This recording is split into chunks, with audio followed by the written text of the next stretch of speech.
সেনগুপ্ত পরিবারকে ধ্বংস করতে এসে দীপার হাতে নিজেই শেষ হলো কুমার। হ্যাঁ বন্ধুরা, আমরা এমনটাই দেখতে পাবো অনুরাগের ছোঁয়া ধারাবাহিকের আগামী পর্বগুলোতে।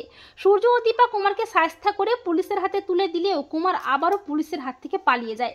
কুমার বলে, আমি আর কাউকে ছাড়বো না, গোটা সেনগুপ্ত পরিবারকে ধ্বংস করে ফেলবো। এরপর দীপা ও রূপা উর্মিকে সুযোগ করে দেয় বিউটি কন্টেস্টে অংশগ্রহণের জন্য, কিন্তু উর্মি কিছুই জানে না। এরপর উর্মি বিউটি কন্টেস্টে অংশগ্রহণ করে, এমনকি উর্মি তার দক্ষতা দিয়ে প্রথম স্থান অধিকার করে বিউটি কুইন হিসেবে নির্বাচিত হয়।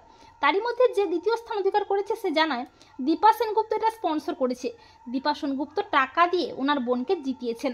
উর্মি ও জয় আবারও দীপাকেই ভুল বোঝে, আর কুমার সবটা নজর রাখে। কুমার বলে সেনগুপ্ত পরিবারে বিভেদ শুরু হয়ে গেছে, এই সুযোগেই পুরো পরিবারকে শেষ করে ফেলতে হবে। এই বলে কুমার মাঝরাতে আসে সবাইকে শেষ করার জন্য। কুমার বলে, দীপাকে আগে আমি শেষ করব, তারপরে একে একে সব কটাকে শেষ করব। এই বলে কুমার দীপার দিকে বন্দুক তাক করে, আর ঠিক তখনই রূপাও চলে আসে। দীপা বলে, কুমার শয়তান, তুই আবার আমাদের শেষ করতে এসেছিস? তার মানে তুই জেল থেকে পালিয়েছিস?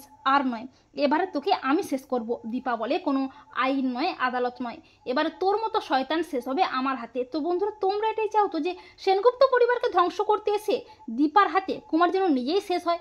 কমেন্ট করে জানাতে ভুলো না তোমাদের মতামতটি।